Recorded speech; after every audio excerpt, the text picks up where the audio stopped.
The Map Beneath the White House. Chapter 1. The Hidden Chamber. Washington, D.C., October 18, 1948. The air above Pennsylvania Avenue was thick with fog, the kind that swallowed streetlights and made even the White House appear like a ghost adrift in its own legend. The war had ended 3 years ago, but the city hadn't learned how to rest. Men in gray suits still whispered in corridors, decoding the ruins of Europe while inventing new secrets to replace the old ones. Inside the East Wing, a small group of government men stood around a steel table. Their breath misted in the cold of the sub-basement, a place that didn't exist on any official floor plan. At the head of the table, President Harry S. Truman listened without interrupting. His glasses caught the dull light of a single bulb as he read the yellowed photographs laid before him. They showed a tunnel beneath the White House, discovered by a construction team assigned to modernize the electrical systems. The tunnel led deeper than any documented structure and ended at a sealed bronze door. "We thought it was a bomb shelter," said Colonel Raymond Stokes, head of the Army Corps of Engineers. "But the door, it's older. Way older."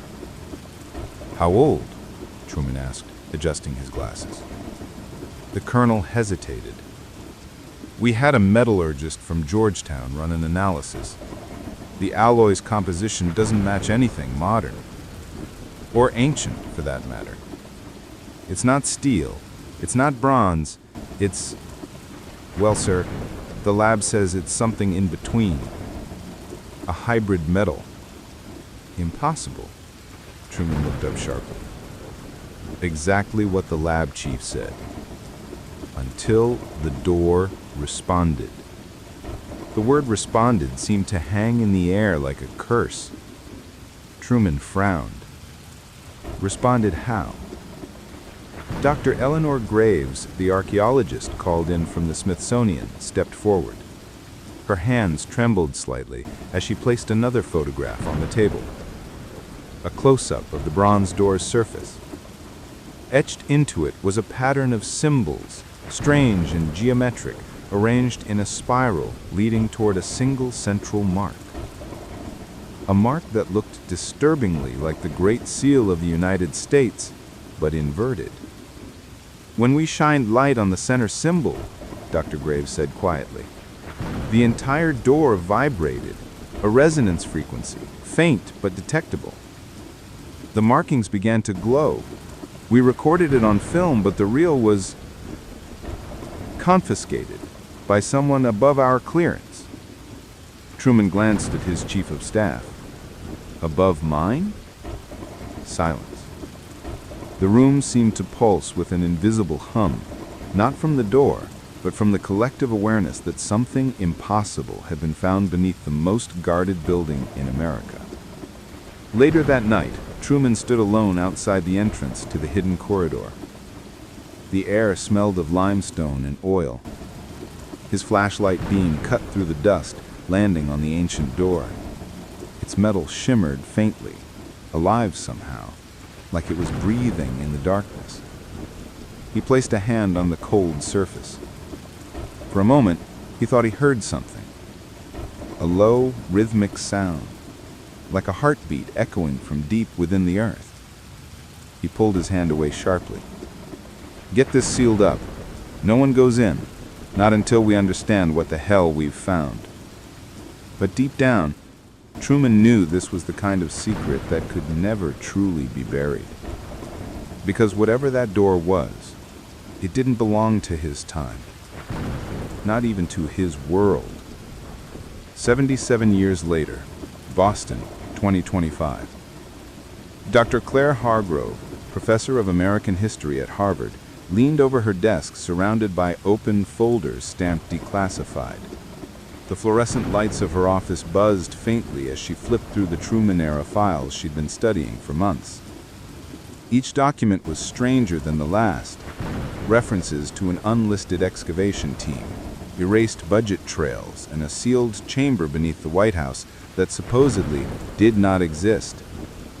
One note caught her eye. A typewritten memo from 1949, unsigned. Operation Meridian must remain off the books. The chamber predates recorded civilization. The symbols correlate to Mesopotamian star charts, yet appear to reference a location within North America. Further translation reveals coordinates. The site may explain the origin of the founder's design for Washington itself. Claire froze. Coordinates? She grabbed her notebook, cross-checked the numbers with her database of early American cartography, and her pulse spiked. The coordinates pointed not to Washington, D.C., but to a forgotten patch of wilderness in Wyoming. A place marked on one 18th century map with a single word: Eden. She sat back in her chair, her mind racing. If these files were real, then the story she was uncovering wasn't just about a secret chamber, it was about the origin of America itself. And someone, somewhere, had spent almost 80 years making sure no one ever found it. Chapter 2. The Truman Directive. Washington, D.C., November 3, 1948. The presidential election had ended only hours before. Dewey had not defeated Truman. Against all predictions, the Missouri man held his post as the leader of a weary, divided America. The newspapers hadn't even dried on the presses when he called an unscheduled midnight meeting in the Oval Office. The door was locked from the inside. Only 4 men knew why. Truman lit a cigarette, drew a long breath, and exhaled slowly.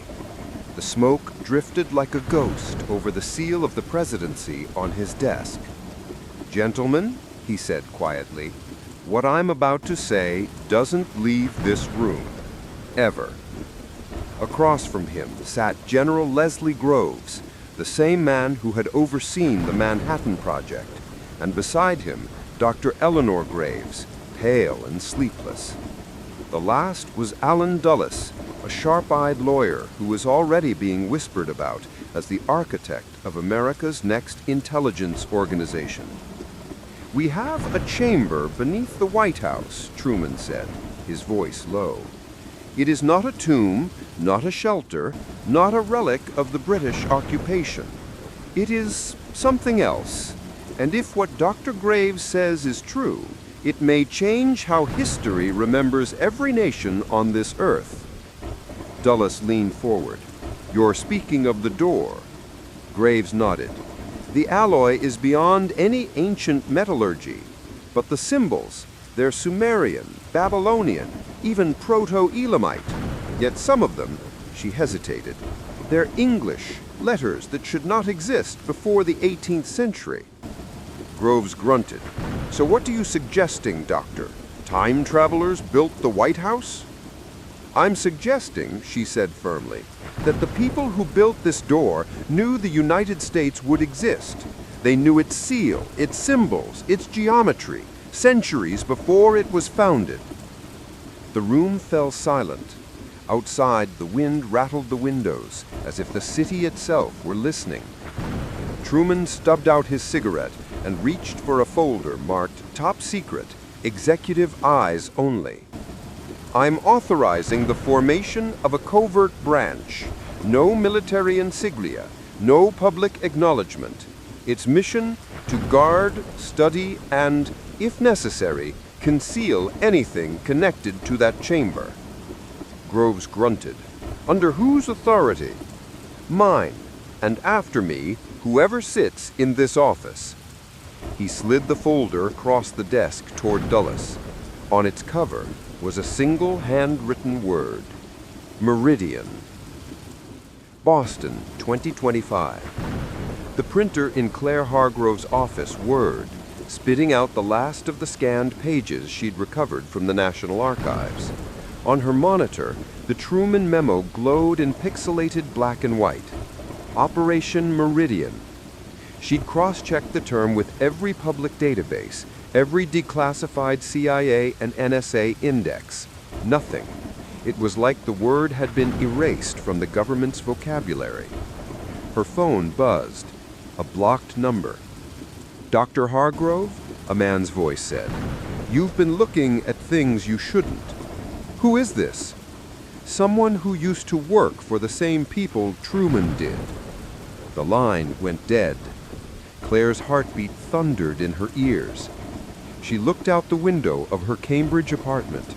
Across the street, a black SUV idled, its engine humming quietly in the cold October air. She packed the files into her leather satchel, locked her office door, and slipped out the back exit. The university's cobblestone paths were slick with rain. Somewhere above, the bell tower tolled midnight. As she passed the old Widener library, she thought she saw a figure watching from the shadows. A man in a gray overcoat, face hidden beneath a fedora. For a second, the outline seemed familiar.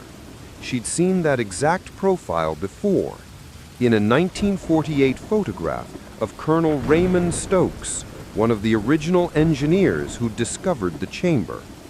But that was impossible. Stokes would be dead for decades. Washington, 1950. The chamber was sealed behind reinforced steel and listed in no official record. Deep beneath the White House, technicians installed false walls, creating the illusion of a maintenance tunnel. Above ground, the CIA was formally established, with Dulles at its helm. Within it, hidden behind a chain of deniable operations, a tiny group of scientists and analysts called themselves the Meridian section. Dr. Graves never spoke publicly again. Her official file listed her as missing in the field after an expedition to Mesopotamia.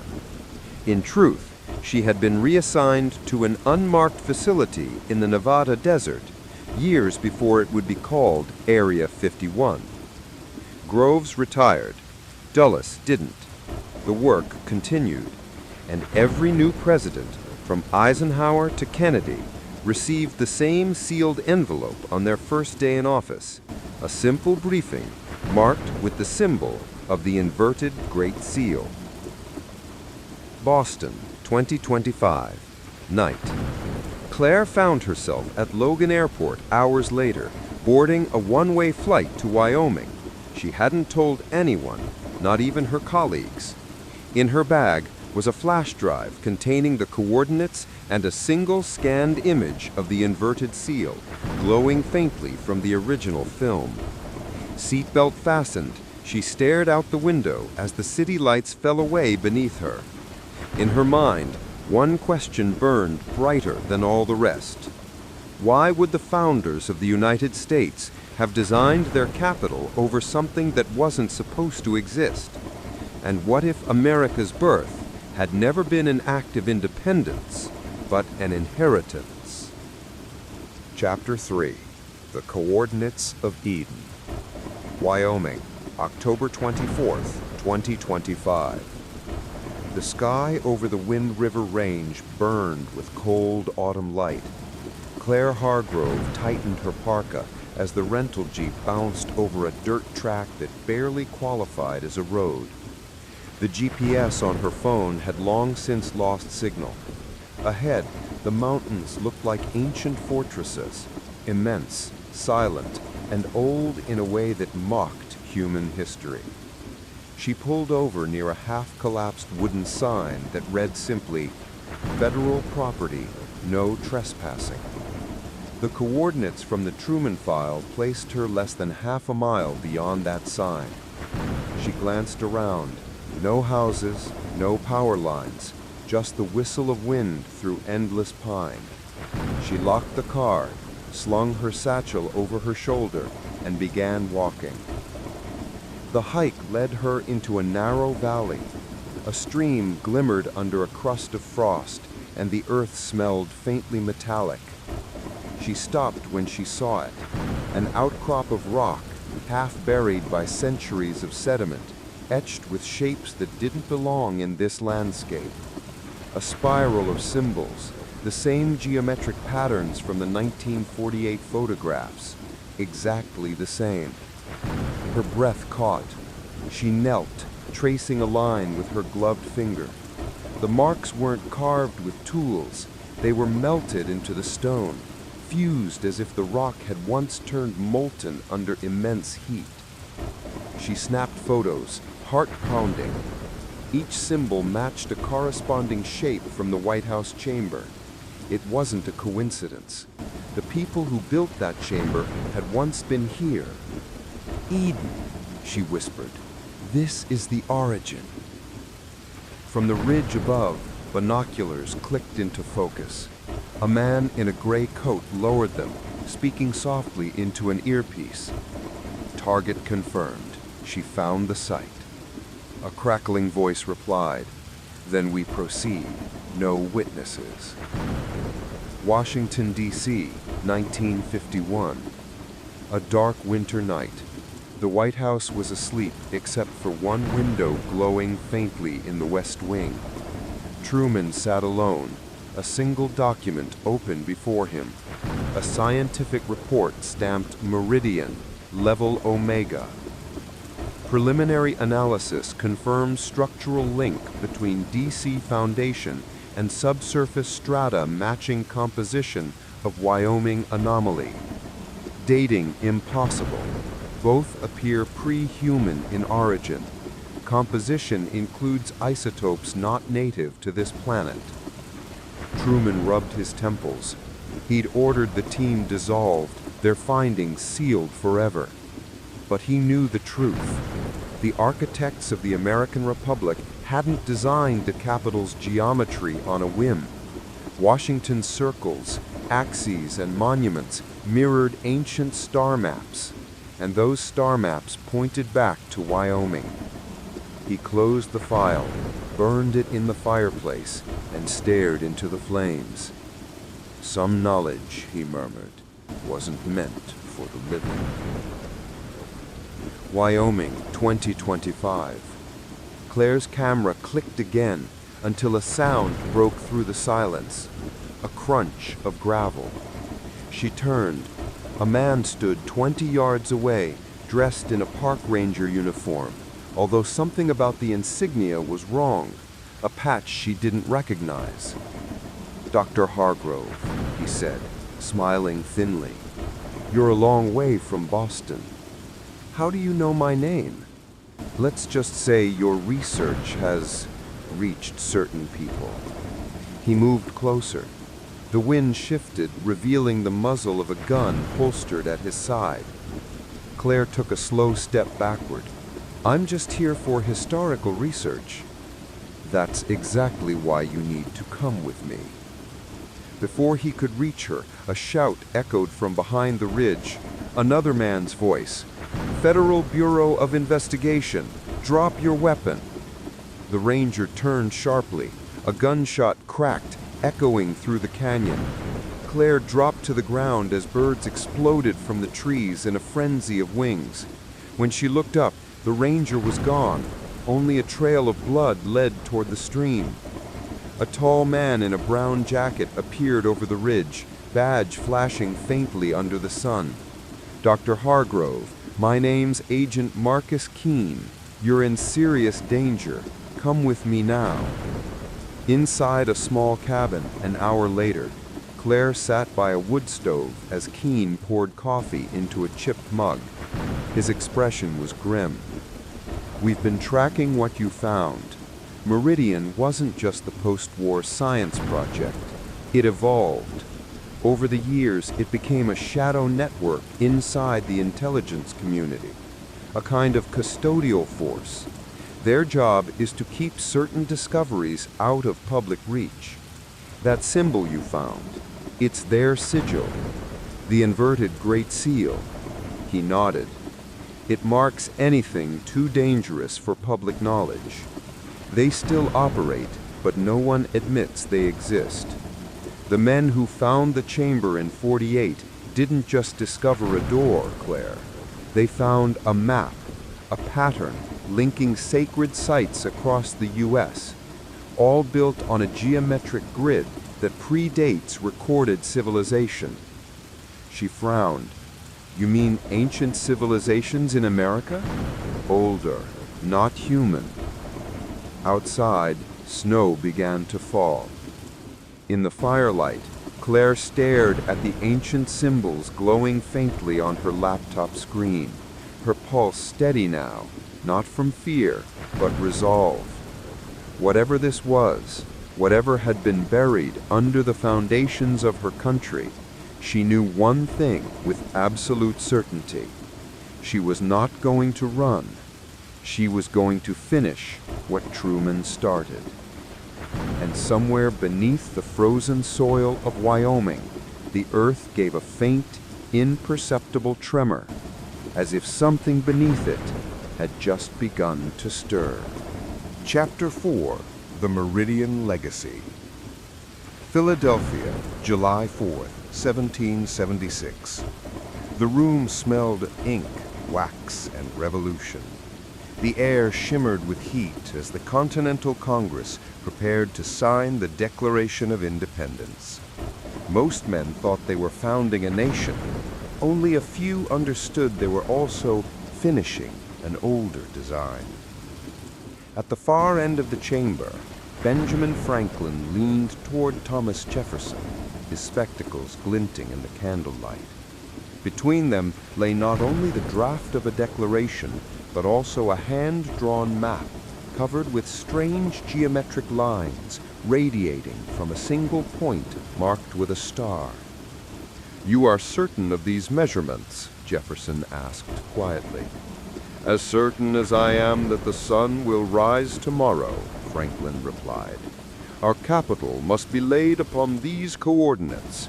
The pattern is older than Rome, older than Babylon. It will anchor the new republic." Outside, the crowd cheered as the bell tolled. Inside, Franklin traced the outline of the pattern with his quill. "E pluribus unum," he whispered. "From many, one, just as it was in the beginning." That map, the first blueprint of the city that would become Washington, D.C., was based not on politics or geography, but on the same geometry later found beneath the White House. Washington, D.C., 1952. President Truman's final months in office were heavy with secrecy.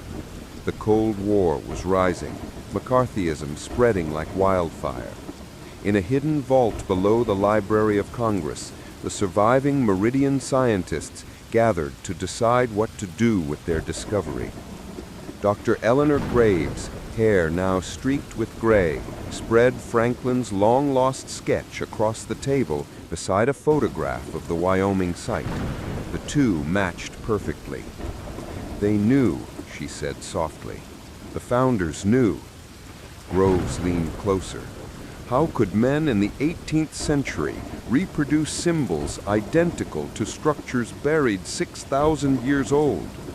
"Unless," Graves replied, "they didn't design them, they rediscovered them." A silence hung between them. Dulles folded his hands. "Then America was founded on the ruins of something far older, something the public can never know." Wyoming, 2025. The storm had passed by morning. Claire Hargrove stood outside the cabin with Agent Keene, watching the sun break over the mountains. In the light, the valley looked almost sacred. If the founders really knew about this, they must have left a trail, records, designs, something hidden in plain sight. Keene nodded. "They did, and we've been tracing that trail for years. Masonic symbols in the Capitol dome, the unfinished pyramid on the dollar bill, the compass rose in the city's layout. It's all part of the same map." He handed her a worn leather folder stamped with a faded seal. Inside were photographs of old architectural drawings, the Washington Monument, the Lincoln Memorial, the Capitol dome. When overlaid digitally, they formed a single pattern, a spiraling geometry identical to the one carved into the Wyoming stone. They called it the Great Meridian, a network linking key points of power and resonance across the continent. Energy lines, some called them. To the government, they are simply coordinates. Claire frowned. Resonance of what? He hesitated. That's what we never figured out. The chamber under the White House is one node. Wyoming is another. Whatever connects them is deeper than we've ever dug. That night, as Claire reviewed the images by lamplight, she noticed something the old files had missed. A Latin inscription etched faintly along the rim of the inverted seal. Orisgo gentium in lumine, sub terra. The origin of nations lies in the light beneath the earth. She copied the phrase into her notebook, feeling the chill of its implication. If the light beneath the earth was real, then the chamber might not just be a relic, it might be a power source or a gateway. Washington, D.C., 2025. In a soundproof room under Langley, two men watched Claire's progress through satellite feeds. One of them, the director of an unnamed agency, closed the file in front of him. "She's found the connection," he said. "Then what do we do?" asked his subordinate. "We let her keep digging, for now. If she reaches the chamber, she'll open it for us." On the monitor, Claire's figure moved like an ant across the snow. The director smiled faintly. "And when she does, America will finally reclaim the knowledge our founders promised." Wyoming, the following evening. Claire dreamed of light, golden, pulsing, alive, pouring from beneath the mountains. In the vision, she saw Franklin's quill tracing the spiral, saw Truman sealing the vault, and an inverted great seal turning slowly until it aligned upright again. When she woke, the ground beneath her was trembling. Keene burst through the door, face pale. "Earthquake?" "No," he said, eyes fixed on the valley. "Something's activating." From the ridge, a faint glow seeped through the soil in concentric rings, spreading outward like ripples on water. The very pattern of the Great Meridian, alive once more. Claire's voice shook. "It's not just a map, it's a machine." Chapter 5. The Light Beneath the Earth. Wyoming, October 26, 2025. The valley pulsed with an unnatural glow, golden and rhythmic, illuminating the pine trees like a forest of molten metal. Claire Hargrove crouched at the edge of the stream, notebook clutched to her chest. "It's moving," she whispered. Agent Marcus Keene didn't answer.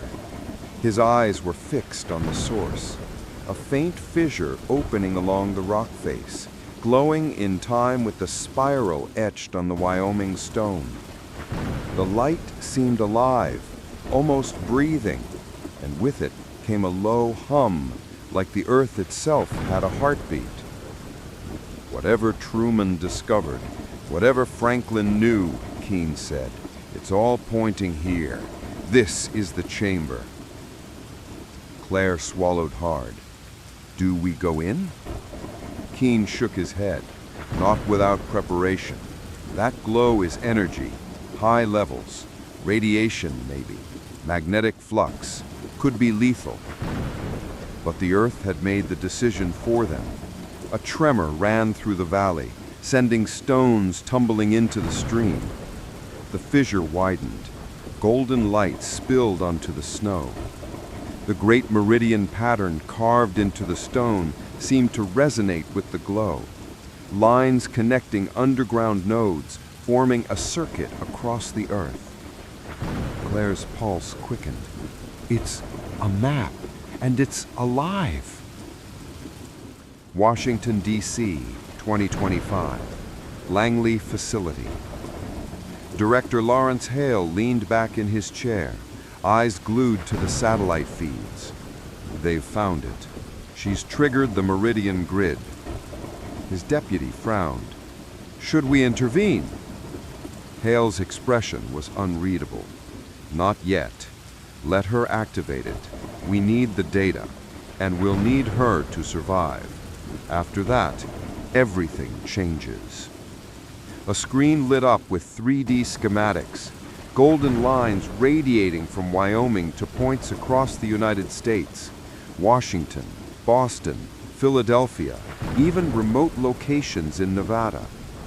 The founders weren't just architects, they were engineers of a network far beyond our understanding. Wyoming, nightfall. Claire and Keen set up their portable scanner. The hum had grown stronger, vibrating through the soles of their boots. With each measurement, the spiral on the rock seemed to pulse faster. These symbols aren't decorative.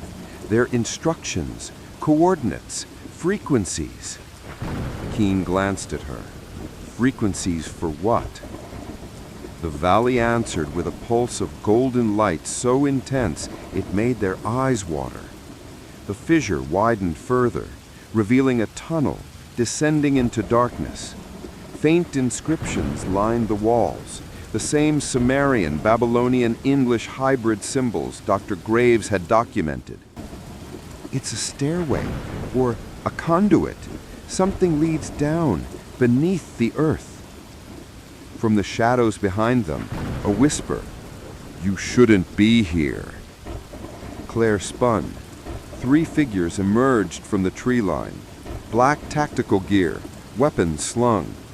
Their insignia bore a distorted version of the inverted Great Seal. "Meridian operatives," Keen muttered. "They're here to stop us." Claire's mind raced. They were outnumbered, but the chamber itself seemed to react, pulsing stronger with every step she took toward it. It was as if the earth itself wanted them inside. "Go," Keen said. "I'll cover you." Claire hesitated. Then, as if drawn by invisible hands, she stepped into the tunnel.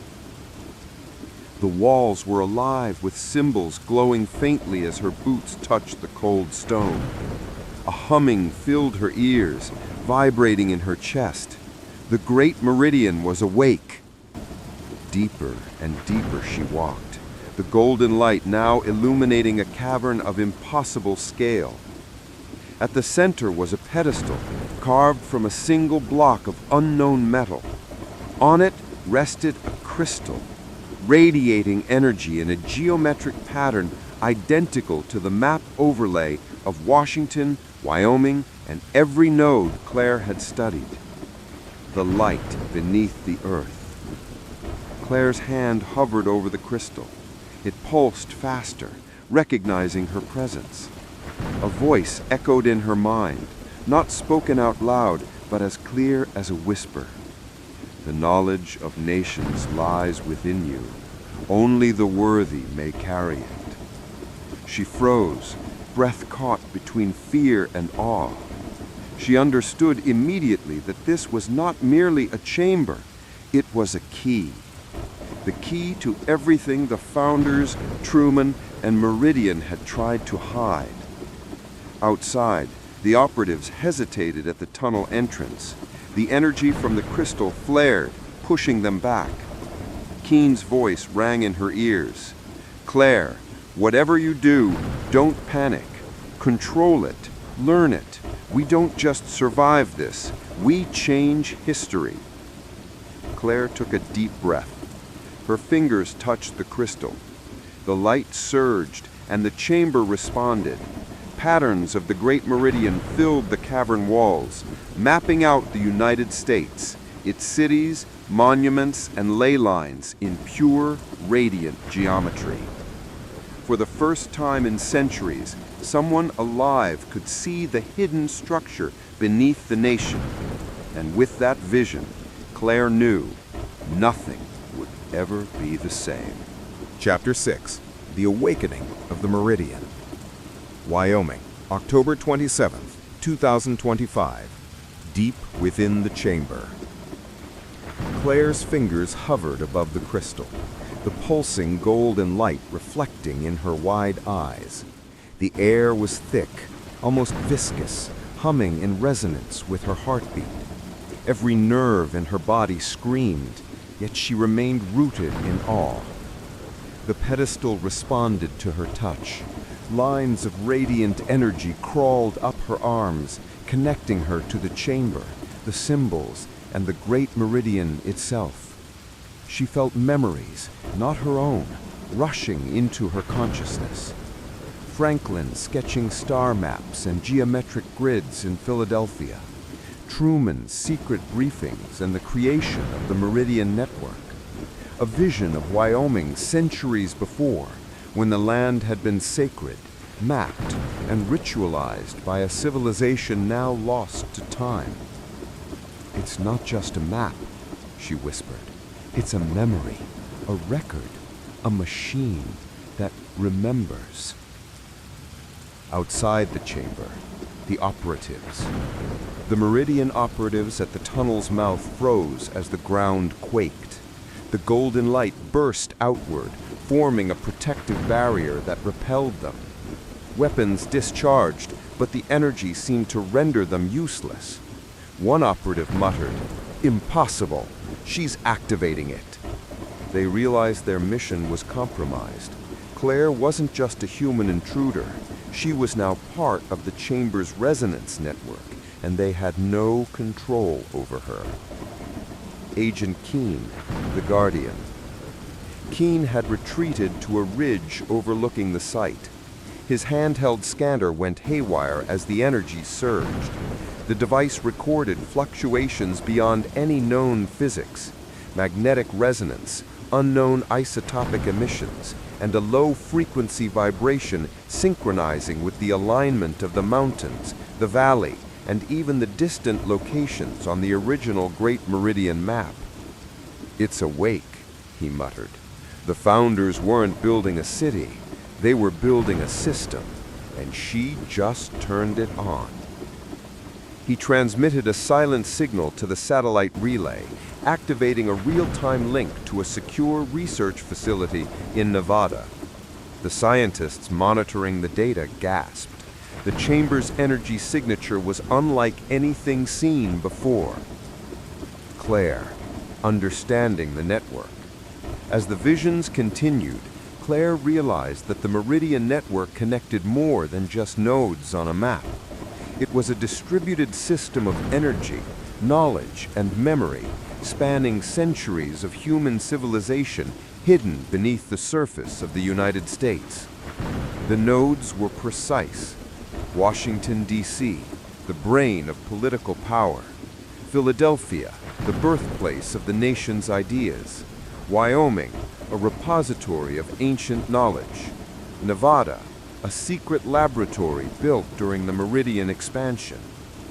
"It's alive," she said aloud, voice trembling. "It's guiding us, waiting for someone to understand it." And the chamber was responding to her presence as if she were the worthy the inscriptions had foretold. Energy cascaded over her, forming geometric shapes in the air. When she concentrated, the shapes projected maps, diagrams, and coordinates, some familiar, some alien. She wasn't just seeing history, she was seeing the future. Meridian Director Hale, watching. Back in Langley, Director Hale watched the feed from Wyoming. His lips curled in satisfaction. Dr. Hargrove has triggered the system.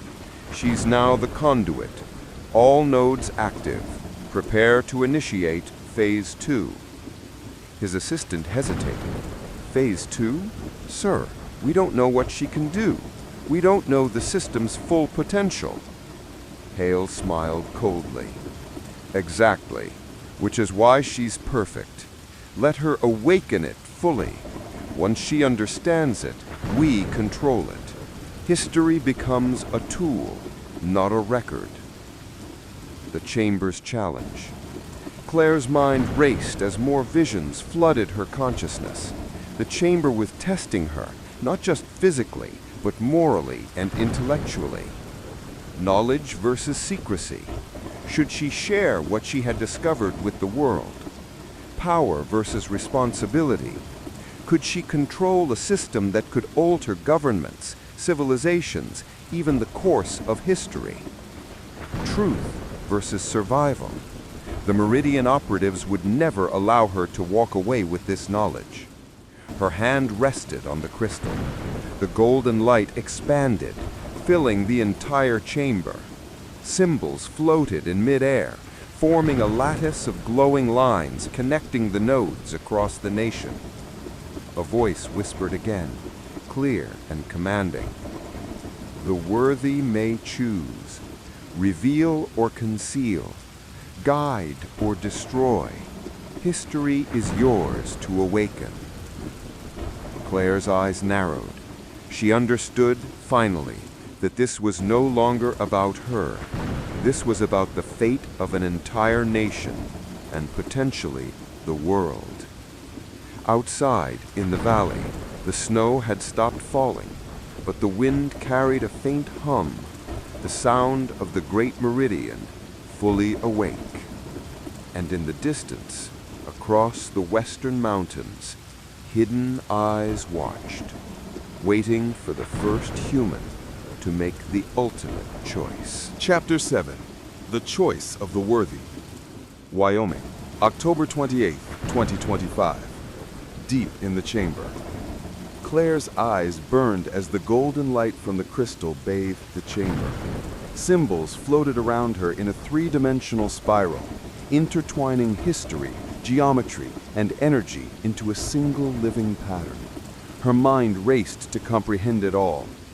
Reveal or conceal, guide or destroy. The voice, neither human nor mechanical, echoed again in her thoughts. Claire realized this was no ordinary artifact. It was a conscious network, a repository of knowledge accumulated over millennia, and it had chosen her as its conduit. Her hand hovered over the crystal, feeling its hum synchronize with her pulse. Every instinct in her body screamed both caution and awe. I can control it. I can see everything. The air shimmered. A map of the United States unfolded in golden light above the pedestal. Lines of energy radiated from Wyoming, connecting nodes at Washington, D.C., Boston, Philadelphia, and deep into Nevada. Claire realized the chamber could activate or influence every hidden node simultaneously. The founders built this for guidance, she thought. Truman sealed it to protect the nation. Meridian wants to weaponize it. Her resolve hardened. The operatives strike. The Meridian operatives stormed the chamber, guns raised, tactical movements precise. Their leader, a woman with the distorted, inverted seal on her shoulder, spoke calmly. Dr. Hargrove, step away from the crystal. You do not understand what you're doing. Claire didn't flinch. The crystal pulsed brighter, the lattice of symbols reacting to her focus. When one operative lunged toward her, the golden energy surged outward, knocking the team back with a concussive wave. It recognizes me, she whispered, awed and terrified. Impossible. No human. Step back, Claire commanded. The voice in her head guided her. Protect the nodes. Protect the network. Only the worthy may decide. The operatives faltered. The energy formed barriers around Claire, lines of light tracing the great meridian across the cavern floor. Anyone attempting to touch her was repelled violently, as if the chamber itself were defending her. It's alive, Keen said, ducking behind a support beam. And it's choosing her. The choice revealed. Claire felt the network reaching into her consciousness, showing visions of the past, present, and possible futures. A United States guided by truth and knowledge, where Meridian operated transparently to protect the nation. A world where Meridian controlled the nodes, bending governments, economies, and even the very will of the people to a hidden agenda. A catastrophic collapse if the network were misused, erasing centuries of history and destabilizing the planet. The decision was hers alone. The chamber had prepared her to understand responsibility, history, and power. I will not let it fall into the wrong hands, she whispered. She reached out, letting her consciousness merge fully with the network. Symbols aligned, Nodes pulsed in perfect harmony, and the golden light intensified until it was almost blinding. The operative screamed, but could do nothing. Meridian will not control me, she thought. I am the worthy. The network responded. The crystal surged upward, projecting a full 3D model of the United States underground. Energy lines lit every hidden site, secret chambers, ancient nodes, lost artifacts. The network communicated directly. Activate knowledge, reveal truth, guide history. Claire's mind absorbed centuries of secrets, the hidden maps of the founders, Truman's sealed files, and the wisdom of a civilization older than recorded time. Every node was a lesson, a memory, a responsibility. I understand, she said aloud. I will awaken the great Meridian, but for the people, not the shadowed few. Outside, the snow melted where the light touched the valley. The hum became a song, resonating across the western mountains. The network had chosen a new custodian, someone who would protect knowledge without weaponizing it. The Meridian operatives retreated, realizing brute force could not win. The chamber, alive and aware, had rejected them. Claire and Keen, the new custodians. Keen approached cautiously. You controlled it. You're the conduit. Not to control the world, to understand it, to guide it responsibly. The chamber pulsed in approval. The crystal's glow dimmed to a steady golden hue, a heartbeat in harmony with Claire's own. We have work to do, she said. Knowledge this powerful can't be hidden, but it can't be misused. We'll map it, learn it, and protect it. History is alive, Marcus, and now so are we. The future awaits. From deep beneath Wyoming, the great Meridian now awakened, connecting past, present, and future. A hidden system of knowledge and energy lay ready for humanity, but only in the hands of those deemed worthy. And for the first time in centuries, someone living understood it. Claire Hargrove had chosen wisely. Chapter 8, The Global Resonance. Wyoming, October 29, 2025, dawn.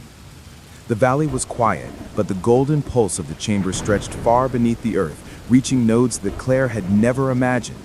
The crystal projected new patterns, lines extending beyond the United States, crossing oceans, touching points in Europe, Africa, and Asia. Marcus, look at this, Claire said, her voice trembling. The energy lines were faint but unmistakable, hidden networks spanning the globe, mirroring the Great Meridian of America. Keen squinted. Are you saying this isn't just an American network? Claire shook her head. No, the founders weren't the first. They just inherited part of it. This is a legacy of an ancient civilization, global, precise, and centuries ahead of modern science. These nodes, they're everywhere. They've influenced civilizations, monuments, even entire cities. Ancient echoes. Visions began to flood Claire's mind. She saw the pyramids of Giza glowing faintly at night, aligned not only with the stars, but with energy conduits deep beneath the earth. Stone circles in Britain vibrating in a resonance with distant nodes. The hidden cities of Mesoamerica, where temples were constructed on exact geometric lines matching other continents. It wasn't myth. It was a geometric network, a lattice connecting humanity's most advanced knowledge, a system that could transmit energy, information, even influence across vast distances. It's the origin of civilizations, Claire whispered. They didn't just invent, they inherited. And now, we're part of it. The Meridian threat. Meanwhile, Meridian operatives regrouped in a remote safe house. Their leader, the woman who had confronted Claire in Wyoming, watched satellite feeds. She's accessing nodes she doesn't understand, the tech operative said. Then we accelerate phase 3, the leader replied. If she awakens the network fully, she could destabilize every hidden system we've controlled for decades. Phase 3. The term alone sent chills down the operative's spine. Meridian had been preparing for global control, a plan centuries in the making, reliant on suppressing the knowledge Claire had now activated. Claire's realization. In the chamber, Claire focused. The nodes responded to her intent. She realized she could map the global network, see the points of convergence, and even influence the flow of energy between them. This isn't just a map. It's a living architecture of knowledge. The crystal doesn't just show history. It can teach us, guide us, protect us, and it can warn us. Keen, ever pragmatic, asked the question that haunted both of them. But if Meridian gets it, Claire's gaze hardened, then we show them we are the worthy, and we'll protect it. The world isn't ready for this knowledge, not fully, but we can guide it safely, node by node. First, global connection. The crystal projected an enormous three-dimensional globe, golden lines crisscrossing continents, oceans, and cities. Claire extended her hands, tracing a path from Wyoming to Giza, Egypt, Machu Picchu, Peru, Stonehenge, England, Angkor Wat, Cambodia. The energy flowed like rivers of light, converging and diverging in perfect harmony. The pulse quickened, and Claire felt a resonance deep in her bones, as if the planet itself acknowledged her. "It's alive," Keen said quietly. "Not just the nodes, the planet itself is alive through this network." Claire nodded. "And it's waiting for us to act wisely." The choice expands. Every node she activated sent ripples across continents. Some were ancient knowledge repositories, untouched by modern civilization. Some were forgotten cities, aligned with the network's geometry. Some contained dangers, traps designed by an intelligence older than any human empire, to protect or destroy, depending on the intent of those who approached. "We must map everything," Claire said. "We need to understand every node before Meridian finds them. If we fail..." Keen's hand rested on her shoulder. "Then we fight. Together." Outside Wyoming, the golden light now extended beyond the valley, a subtle glow visible even from satellite images. It was a beacon, a warning, a promise. The world had awakened to the Great Meridian, and humanity's true history and future was about to be rewritten. Chapter 9. The Hidden Cities. Giza, Egypt, November 2025. The desert winds swept across the plateau, carrying the scent of sand and ancient stone. Claire Hargrove stood at the base of the Great Pyramid, its triangular shadow stretching over the golden sands. The crystal in her pack pulsed faintly, guiding her to the hidden node beneath the pyramid's core. "It's incredible," she whispered. "The energy lines converge here first, just as the crystal predicted." Keen adjusted his backpack strap, scanning the area. "If Meridian finds this, they'll try to control it. Every node they secure strengthens their global leverage." Claire traced her fingers along the base of the pyramid. Faint inscriptions shimmered in the golden light, echoes of the same hybrid symbols she had seen in Wyoming and beneath the White House. The pyramid, she realized, was more than a tomb. It was a keystone in a global energy network, a node designed to store knowledge and channel energy across continents. The hidden chamber. They descended through a narrow passage revealed by the energy signature of the crystal. Deep inside, the walls glowed with inscriptions detailing astronomical alignments, hydraulic systems, and unknown energy conduits. Claire marveled at the precision. "They understood resonance," she said. "The ancients designed these nodes to communicate, not with speech, but with energy." A deep hum filled the chamber. Claire placed the crystal on the center pedestal. Energy flowed through the lines, illuminating corridors that had been buried for millennia. Nodes in Machu Picchu, Stonehenge, and Angkor Wat pulsed in response. Keen's voice was tense. "This is incredible, but dangerous. If Meridian finds this, they'll try to control it. Every node they secure strengthens their global leverage. And we activate them first, Claire said, her eyes gleaming. We map them, we learn them, and we protect them.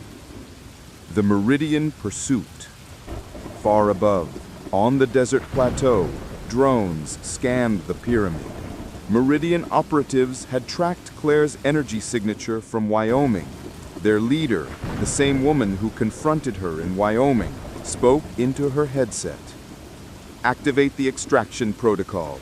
She can't awaken the nodes fully. Retrieve the crystal and eliminate all witnesses if necessary. Claire felt the shift in energy. The crystal responded violently, pulsing faster, as if aware of the threat. A golden barrier formed around the chamber, pushing back against the drone's scanning systems. It's protecting us, Keen muttered. The network recognizes the worthy. The operatives hesitated. The barrier prevented entry. The node was active, and Claire now fully understood the network's purpose. Machu Picchu, Peru, November 2025. The next node led them to the Andean highlands. The crystal guided them through clouded peaks and hidden terraces. There, deep within the ruins, Claire found the energy conduit, a circular stone platform with intricate carvings aligned perfectly to the mountains. This isn't a coincidence, Claire said. The network isn't limited to cities. It's designed to span geography, using natural energy lines, ley lines, maybe even geomagnetic fields, to connect every node globally. So these civilizations weren't isolated. They were linked. And someone preserved this knowledge through centuries. Exactly, Claire said, and Meridian tried to suppress it. But now it's awake, and we're just beginning to understand it. The first revelation. As the crystal pulsed on the Machu Picchu platform, symbols projected into the air, maps, formulas, and star alignments. Claire realized the original civilization had built a network that stored knowledge for future generations, linked sacred and scientific sites globally, and could transmit energy, possibly even influence, across nodes. This is bigger than the United States, she said softly. Much bigger. Keen nodded. And now the world knows we exist. Meridian isn't the only threat. Governments, corporations, even rogue archaeologists could try to control this. Claire looked out over the mountains. Then we make a promise. Every node we find, we protect. Every secret we uncover, we learn before anyone can misuse it. The crystal pulsed brighter.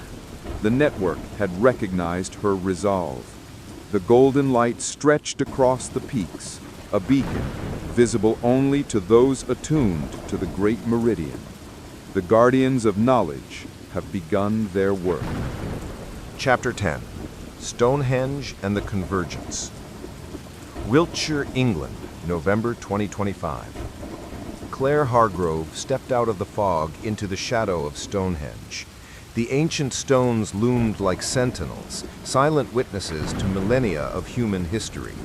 The crystal pulsed in her satchel, guiding her to a hidden alignment beneath the monument's central circle.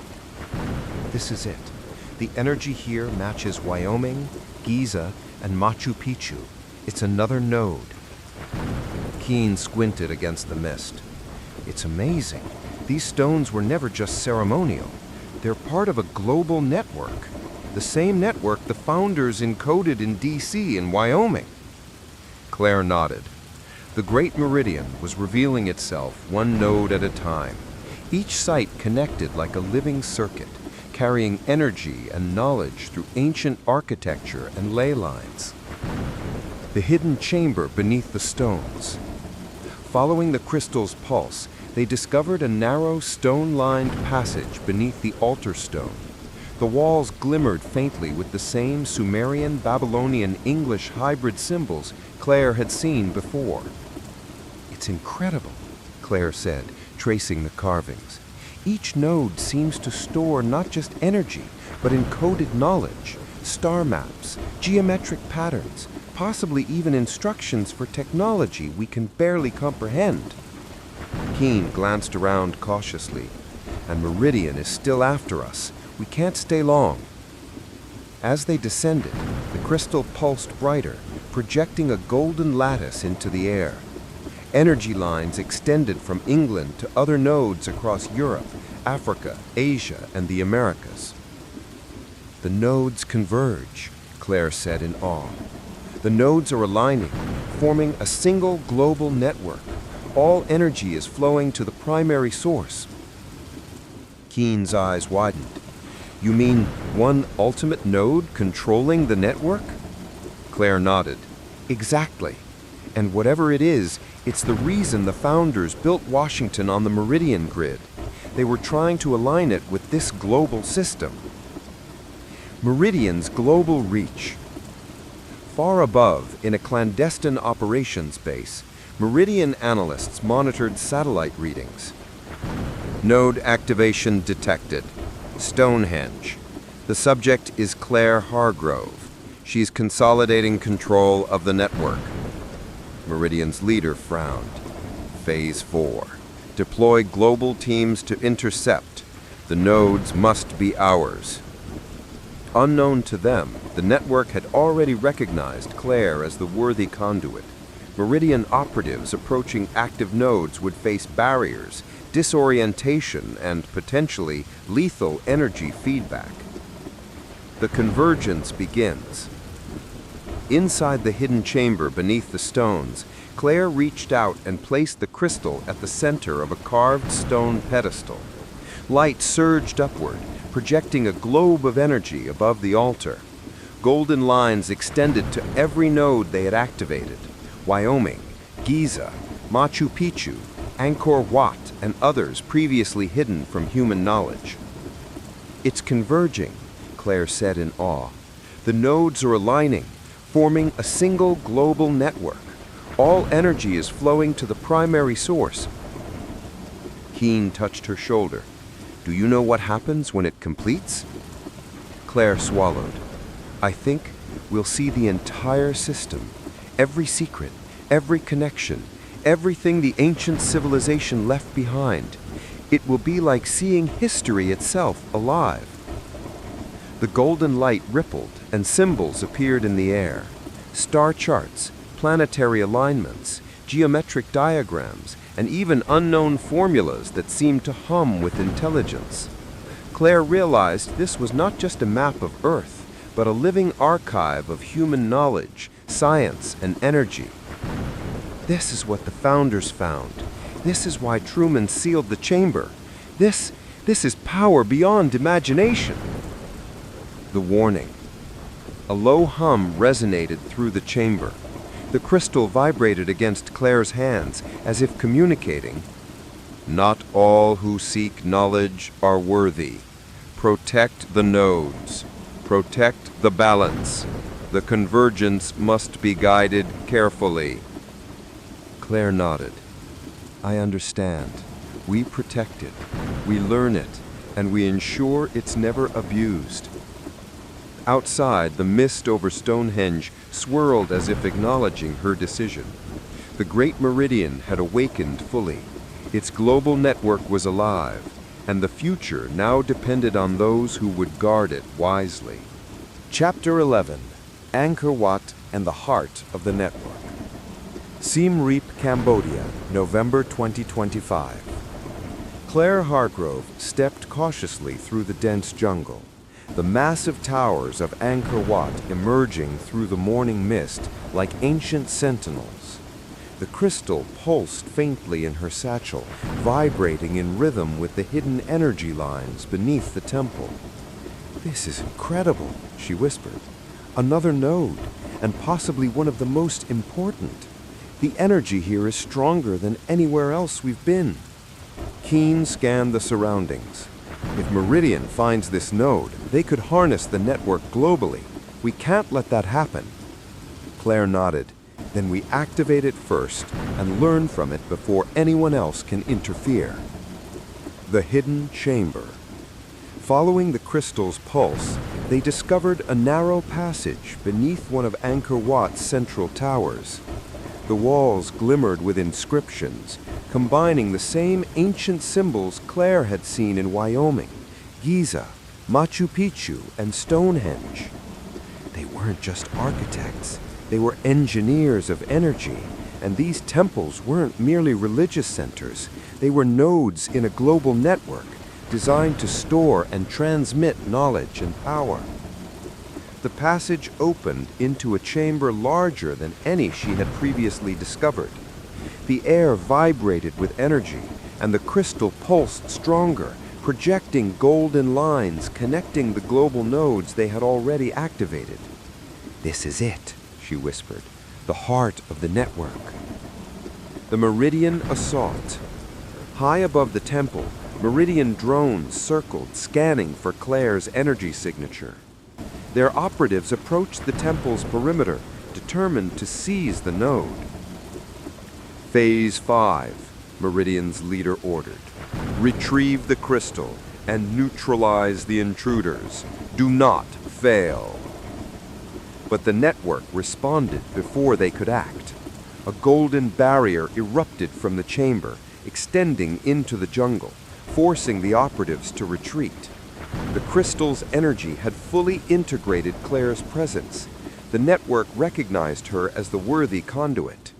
"It's protecting us," Keen said, astonished. "Every node we've activated is linked. The network itself is defending you." Claire nodded. "It's alive, and it's aware of intent. It knows who can be trusted and who cannot." The global convergence. Inside the chamber, Claire placed the crystal on a central pedestal carved with geometric patterns. Golden lines erupted upward, forming a three-dimensional projection of the Earth, connecting every node: Wyoming, Giza, Machu Picchu, Stonehenge, and now Angkor Wat. "The all nodes are converging," she whispered. "There's one central source that links everything together, the origin of the Great Meridian." Keen looked at her awestruck. "If Meridian reaches it first." Claire's eyes hardened. "Then we fail. We can't let anyone misuse this knowledge. It must be protected, and we must be its guardians." The vision. The crystal pulsed brighter, projecting visions of the ancient civilization that had created the network. Claire saw architects mapping the planet with precision, designing nodes that would endure millennia. Knowledge of energy, geometry, and the cosmos encoded in stone, hidden from humanity until the worthy emerged.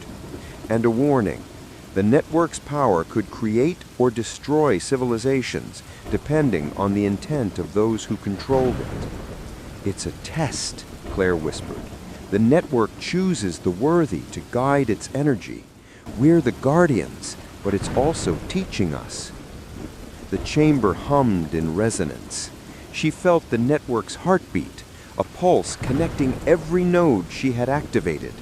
She understood that her role was not to control it, but to protect, learn, and guide the network responsibly. A new responsibility. As they emerged from the chamber into the sunlight, the jungle seemed alive with energy. Birds flew in patterns that mirrored the network's lines, and the air hummed faintly with resonance. "We've only begun to understand it," Claire said. "The nodes are safe for now, but this is just the start. The network spans the entire globe, and Meridian won't stop trying to control it." Keen placed a hand on her shoulder. "Then we keep moving. Activate, map, and protect, one node at a time." Claire nodded. "And one choice at a time. The network has awakened, and now, so have we."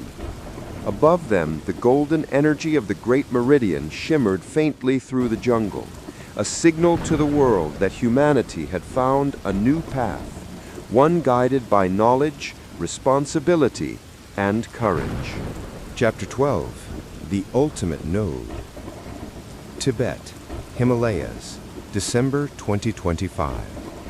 Claire Hargrove and Marcus Keene climbed through the snow-laden peaks, the winds howling like ancient spirits. The crystal pulsed in her pack, guiding them toward the network's primary node, the ultimate source of the Great Meridian. "The energy here," Claire whispered, shivering. "It's unlike anything we've felt before. Stronger than Wyoming, stronger than Angkor Wat. This is the heart of the network."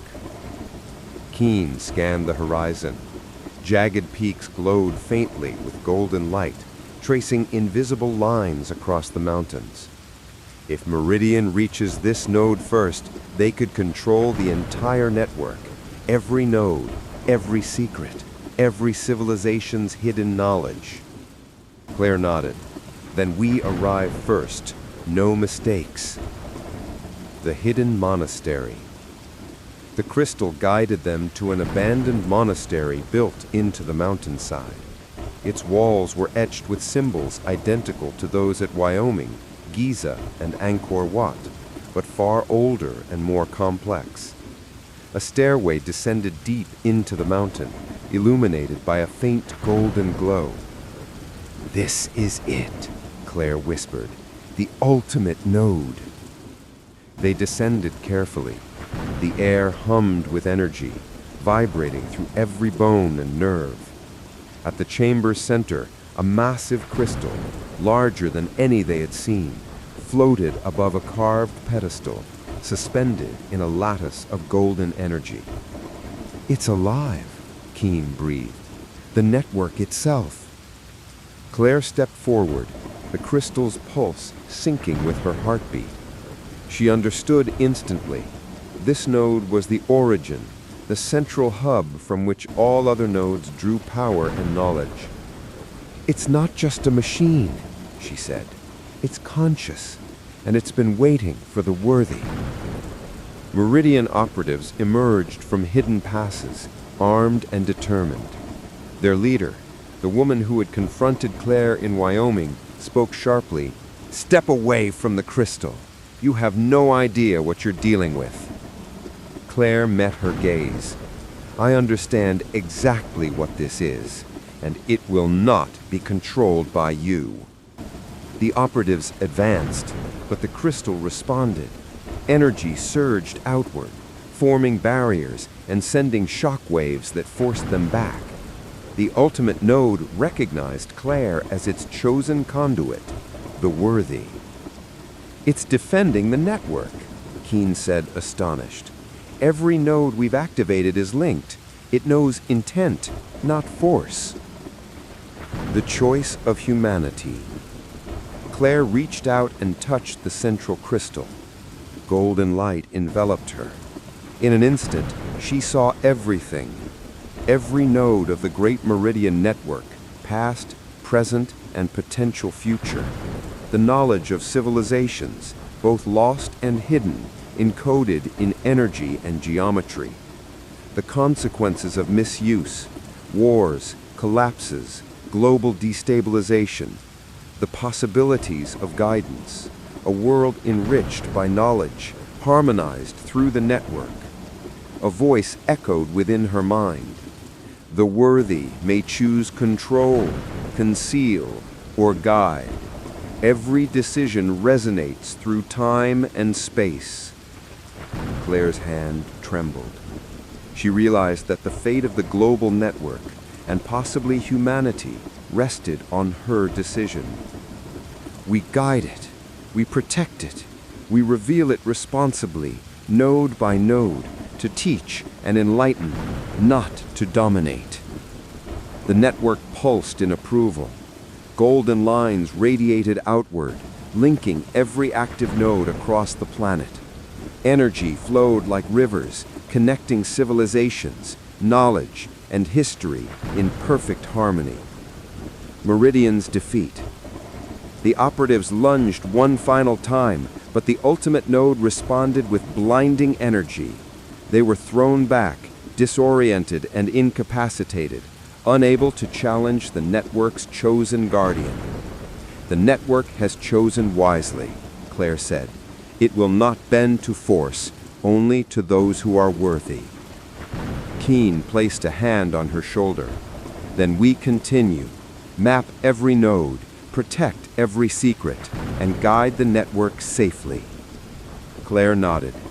Yes, the network is alive, and now we are too. The awakening complete. The golden energy expanded outward from Tibet, connecting nodes across the globe in a luminous lattice visible only to those attuned to the Great Meridian.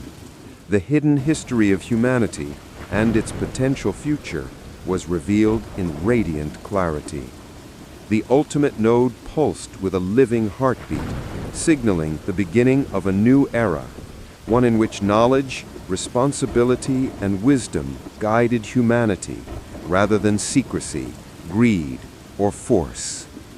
The awakening was complete. Chapter 13. Guardians of the Meridian. Tibet, Himalayas, December 2025.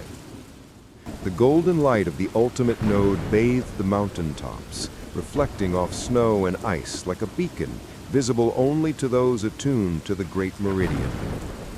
Claire Hargrove and Marcus Keene stood at the edge of the chamber, watching the network pulse in harmony across every node they had activated.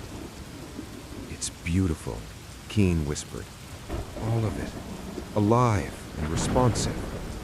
Claire nodded, a mixture of awe and determination in her eyes. "It's not just beautiful. It's fragile. One wrong move, one selfish intent, and the network could collapse. We are the guardians now, responsible for every secret, every node, every strand of knowledge. Securing the global network." Over the following weeks, Claire and Keene traveled to every known node. Wyoming, USA, consolidating the original chamber and mapping its resonance with the White House.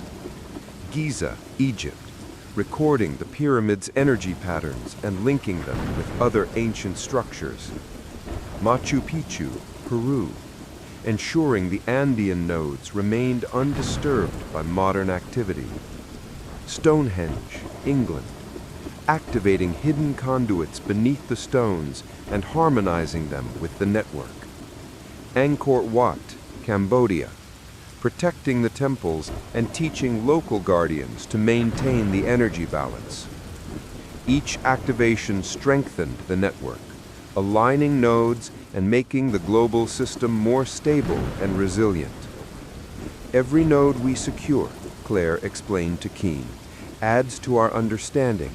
It's a living archive of human history, knowledge, and energy."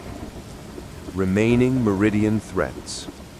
Though the ultimate node had repelled Meridian operatives in Tibet, remnants of the organization were still active worldwide, attempting to locate and seize nodes.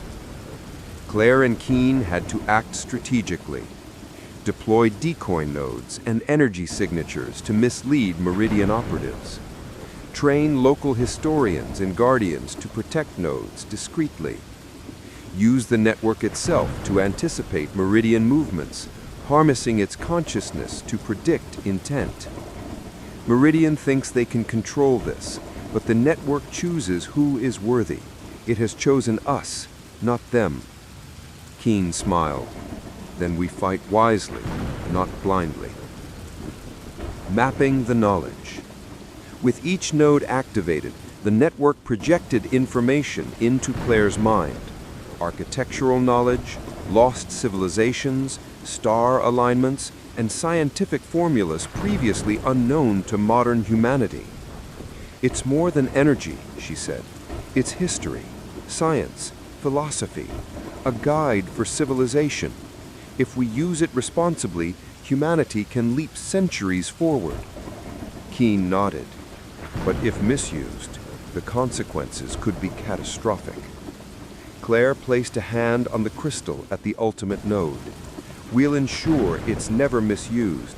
Every node, every secret, every piece of knowledge will be protected and taught only when the world is ready." A new era began. Months passed. The network grew stronger under Claire and Keen's stewardship. They established a secure, decentralized system of guardians, scholars, historians, and scientists who protected nodes, decoded ancient knowledge, and ensured the Great Meridian's power remained a tool for learning, not domination. The world remained largely unaware of the network's awakening, but subtle changes began. Historical mysteries resolved through new understanding. Ancient technologies rediscovered responsibly. Energy systems informed by ancient knowledge, quietly improving modern infrastructure. "The network is alive," Claire said one evening, as she gazed at the golden lattice projected across the globe. "It's not ours to control, only to guide, and we've been chosen to do just that."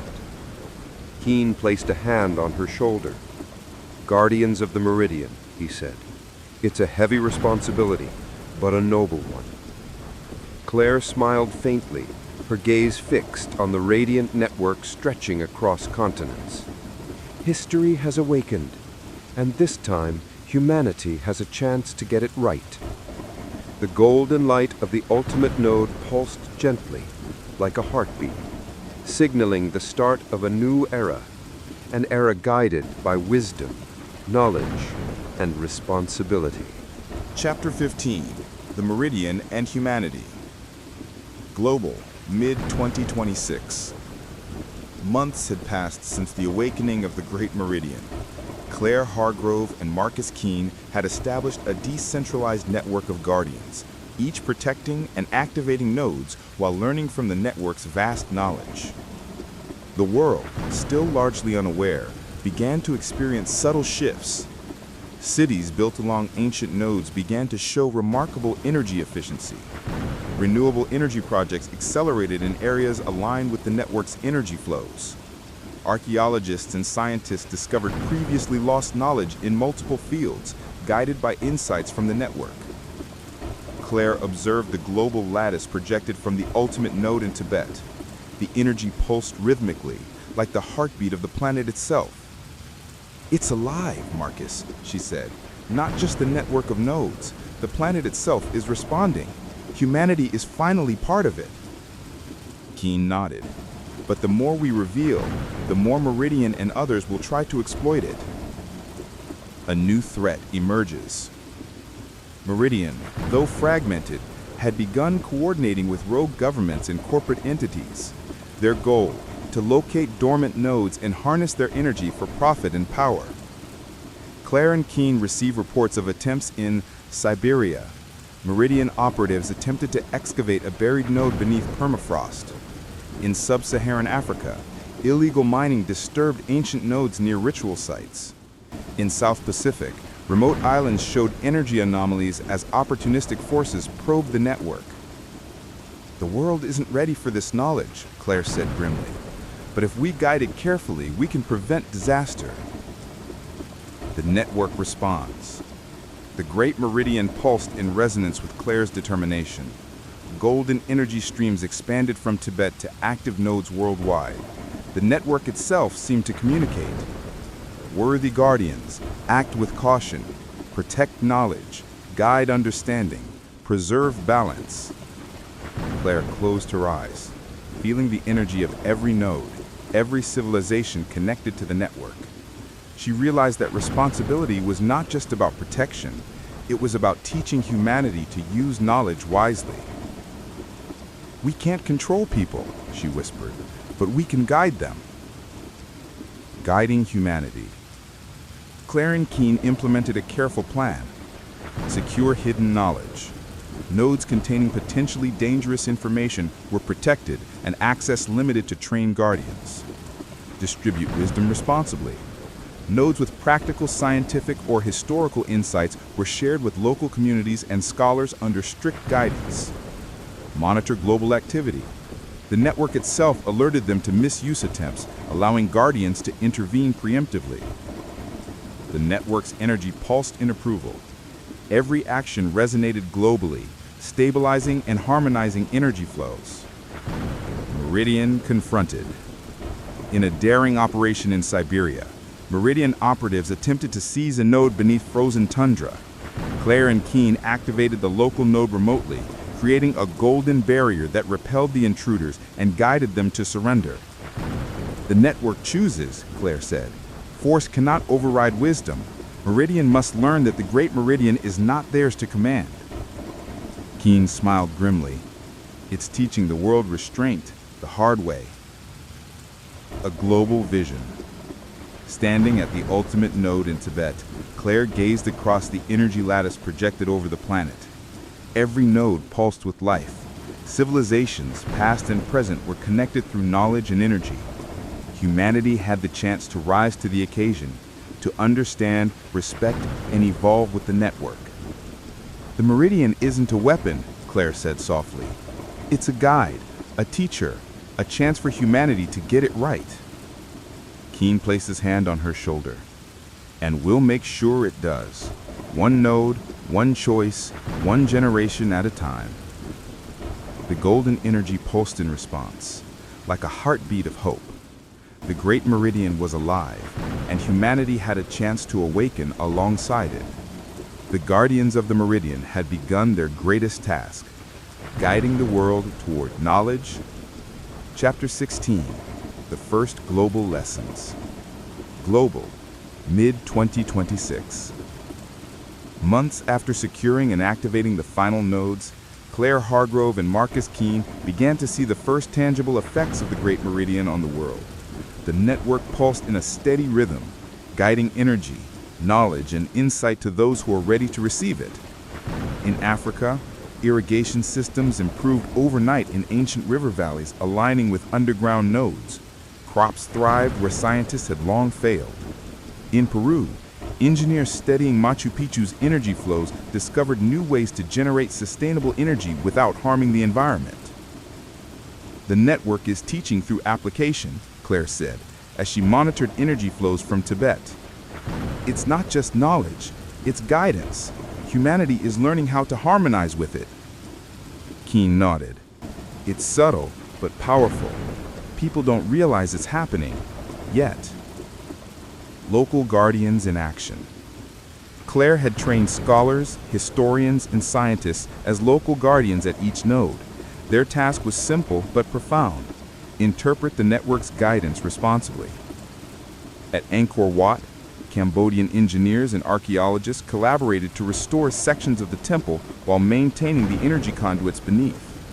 At Stonehenge, British historians monitored the alignment of stones to ensure residents remained undisturbed while publishing research that subtly educated the public about ancient knowledge. "We're teaching humanity without giving them too much too soon," Claire explained. "The network ensures lessons are learned safely without exploitation." Meridian attempts continued. Meridian remnants, frustrated by repeated failures, attempted covert operations to exploit nodes in Siberia and remote islands, but the network's predictive resonance thwarted them. Golden barriers, disorientation, and subtle energy feedback guided intruders away from the nodes without lethal consequences. "It's almost as if the network itself judges intent," Keen said. "Those with greed and force cannot penetrate it." Claire smiled faintly. "It's choosing wisely. Meridian may never truly understand it." Global communication. The Great Meridian allowed for indirect communication between nodes. Claire and Keen observed phenomena that seemed almost magical.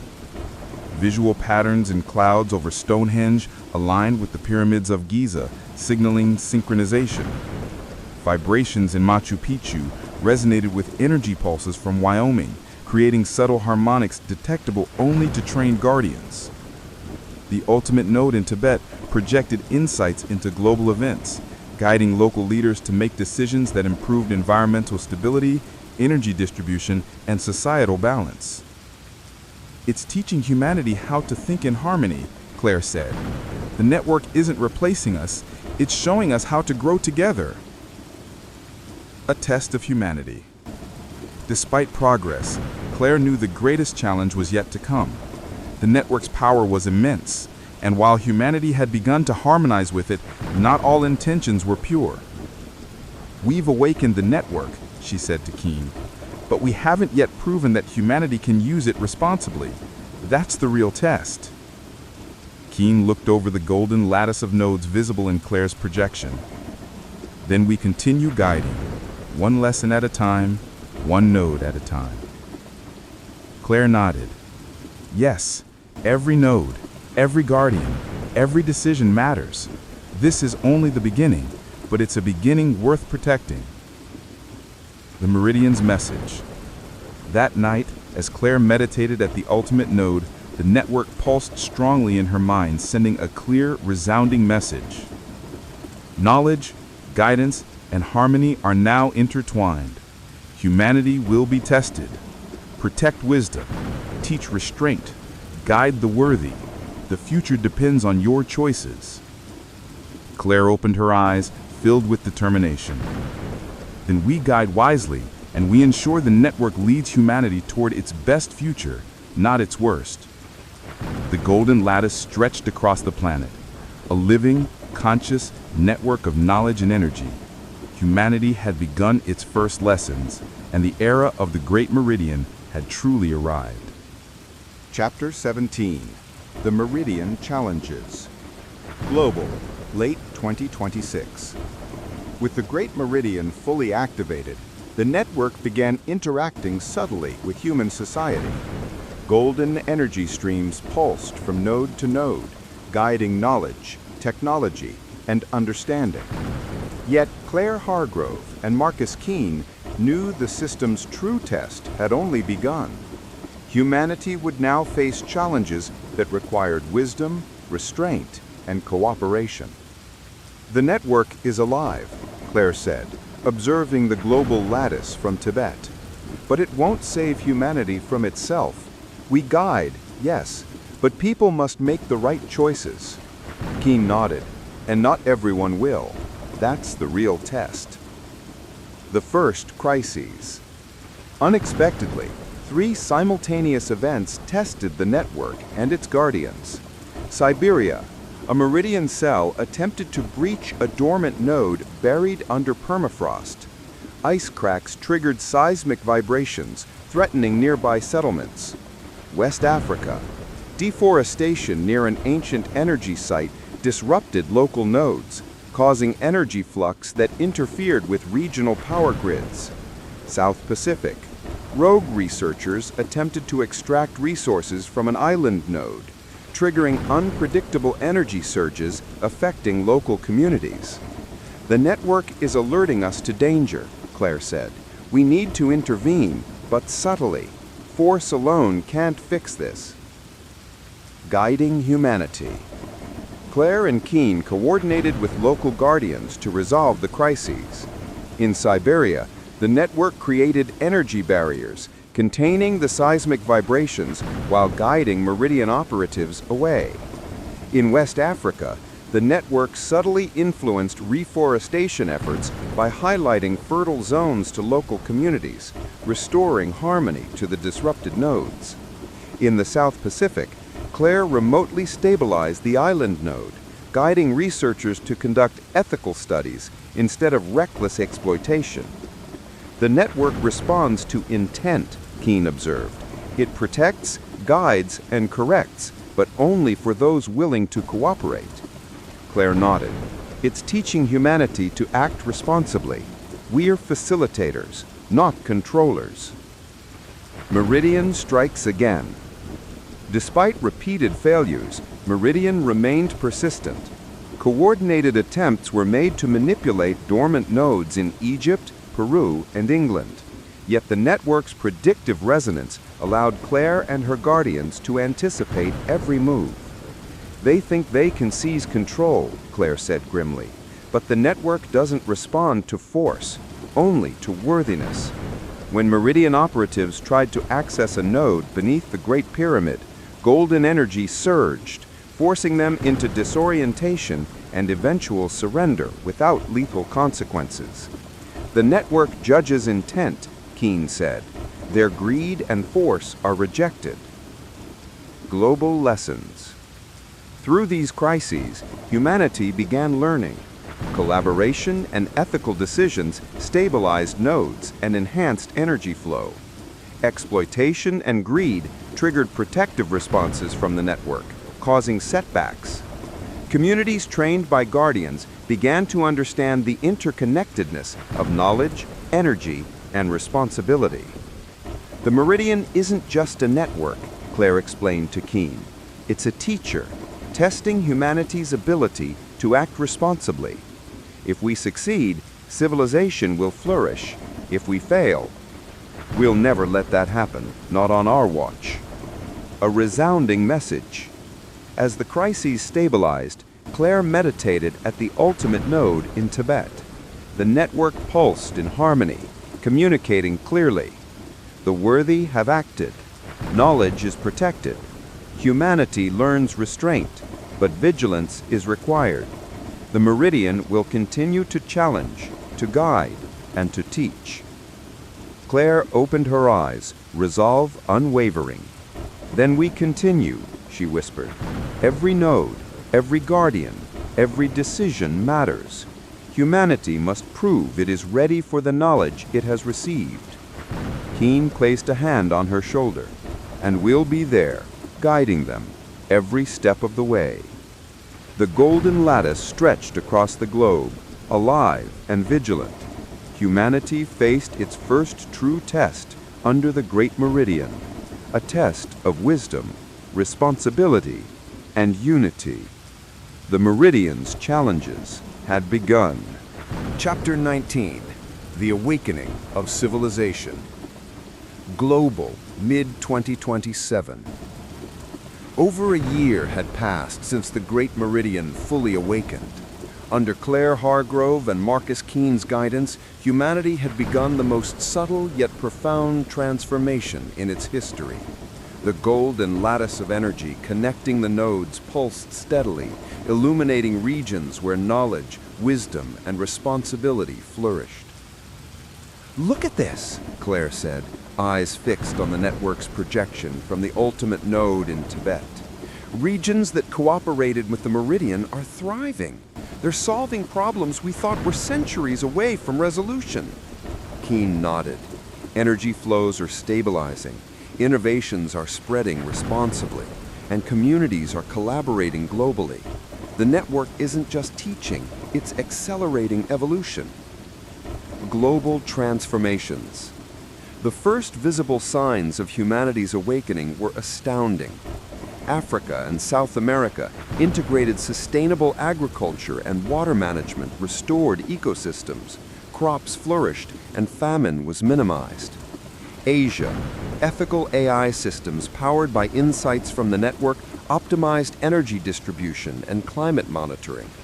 Europe, ancient architectural knowledge integrated with modern engineering led to resilient, energy-efficient cities. Oceania, islands previously threatened by rising sea levels used network-guided energy systems to stabilize and protect communities. "It's subtle," Claire explained. "People think they're discovering solutions themselves, but the network is guiding intention, showing the consequences of choices, and teaching harmony with knowledge." Meridian's final challenge. Meridian remnants, frustrated by repeated failures, launched a coordinated attempt to seize multiple nodes simultaneously. Yet the Meridian anticipated their moves. Golden energy pulses created barriers, disrupted communications, and subtly redirected operatives away from vulnerable sites. "They still don't understand," Keen said. "The network doesn't fight with force. It teaches, it corrects, and it refuses those unworthy of its knowledge." Claire placed her hand on the ultimate crystal in Tibet. The network pulsed in approval. "This is what responsibility looks like," she whispered. "Guidance, not control. Consequences, not punishment."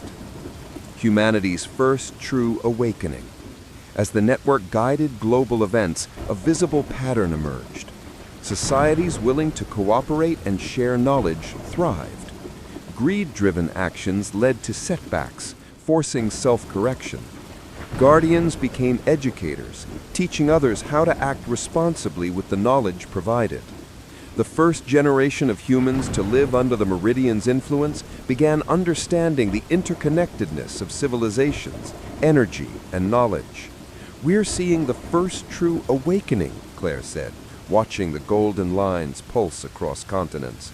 "This is more than survival. It's the evolution of consciousness." Keen smiled. "And we get to guide it, not by controlling, but by teaching humanity to choose wisely." A message across time. That night, the ultimate node pulsed with a final resounding communication. "The worthy have begun their path. Knowledge is alive. Energy flows with intention. Humanity's awakening has begun. Protect wisdom. Guide choice. Learn restraint. The future will flourish if harmony is chosen." Claire and Keen stood side by side, gazing at the luminous lattice stretching across the earth, a living symbol of human potential. "We've done more than awaken the network," Claire said softly. "We've helped awaken civilization itself." Keen placed a hand on her shoulder. "And the Meridian will continue guiding humanity, one choice at a time. This is only the beginning." The golden lattice of the Great Meridian shimmered over the planet, a living, conscious network of knowledge, energy, and guidance. Humanity had passed its first great test and was now capable of self-directed evolution. The ancient civilizations that had created the nodes would have recognized the achievement, a world connected, enlightened, and learning to act as one. "This is just the beginning," Claire said, gazing across the glowing network. "But for the first time in history, humanity has a chance to fulfill its true potential." Keen smiled. "And we'll continue guiding it, every step of the way." The Great Meridian pulsed like a heartbeat over Earth, a symbol of hope, wisdom, and unity. Humanity had awakened.